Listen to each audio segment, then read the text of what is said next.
Cerro Rico, the legendary silver mine of Potosí, stands ominously under swirling storm clouds. A dark entrance beckons, surrounded by flickering lanterns and old mining tools. Shadows stretch long, hinting at the dangers that lie beneath, a place where whispers of the past still linger. High in the Bolivian Andes, where the wind screams like a banshee and the thin air bites at the lungs, looms Cerro Rico, the rich hill. A mountain of silver, greed, and death. For centuries, its tunnels have swallowed men whole, their bones buried beneath the weight of the earth. The Spanish Empire drained its wealth, leaving behind only ghosts and whispers. Even today, miners descend daily, knowing the risks, fearing the darkness, and respecting El Tío, the devil of the mines. He is no myth. This is the story of Mateo Ayala, a miner whose descent into the heart of Cerro Rico would change him forever. The call of the mountain. Mateo Ayala had been a miner since childhood. It wasn't a choice, his father had died under the mountain, and like so many in Potosí, Mateo had followed the same path. The mountain was in his blood. At 26, he was stronger than most, his hands calloused from years of chipping silver from the rock. But even the strongest men feared the whispers that lived in the tunnels. That morning, as the sun barely touched the city, Mateo walked to the mine entrance, feeling the cold grip his bones. Miners stood around, chewing coca leaves, adjusting their helmets. The usual ritual. Old Don Esteban sat on a rock, rolling a cigarette. His face was worn, his eyes dull from years underground. "Did you make an offering?" he asked without looking up. Mateo hesitated, then nodded. He had left coca leaves in a splash of alcohol at one of El Tío's shrines inside the mine. It was tradition, a necessity for those who wanted to leave the tunnels alive. "Good," Esteban muttered. "El Tío is always watching." Without another word, they descended into the darkness. Deep underground, miners labor under flickering lantern light. Mateo stops, heart pounding, something is watching from the dark.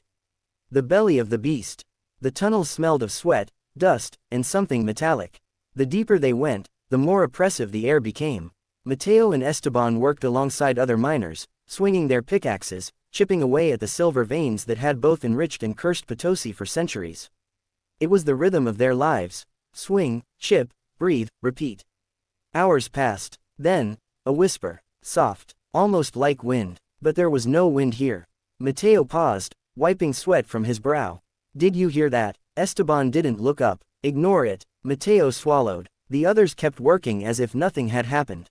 But the whispers continued. That night, as Mateo lay in his small home on the outskirts of Potosí, he dreamed of the tunnels. He saw El Tío, the horned figure, his eyes glowing red in the darkness.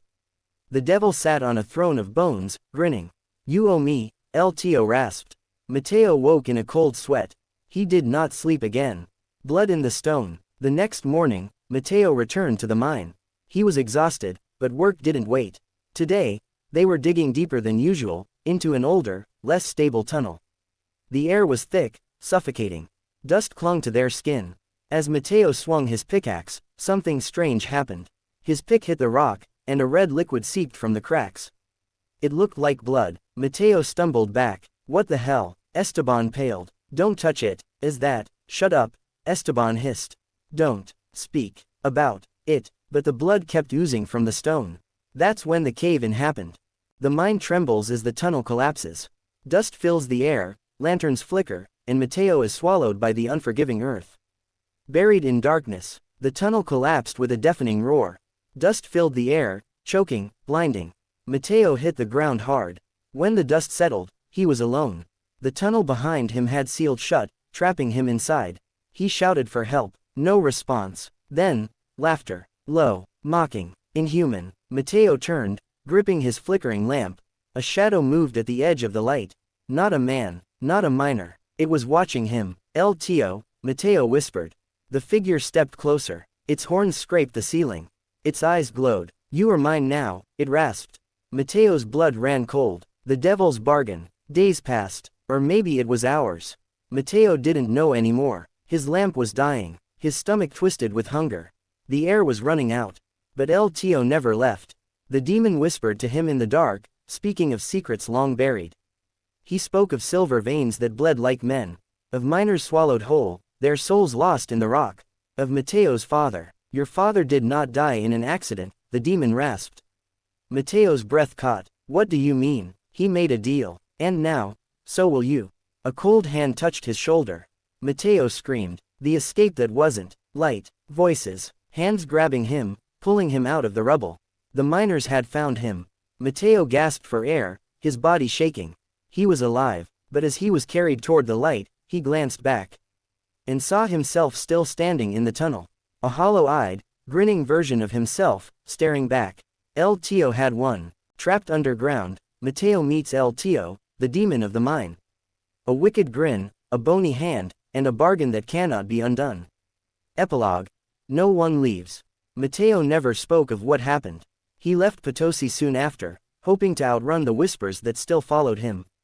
But no matter how far he went, he could still hear them.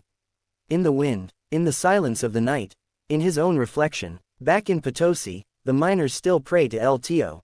Still leave their offerings, because they know, no one ever truly leaves the devil's mine.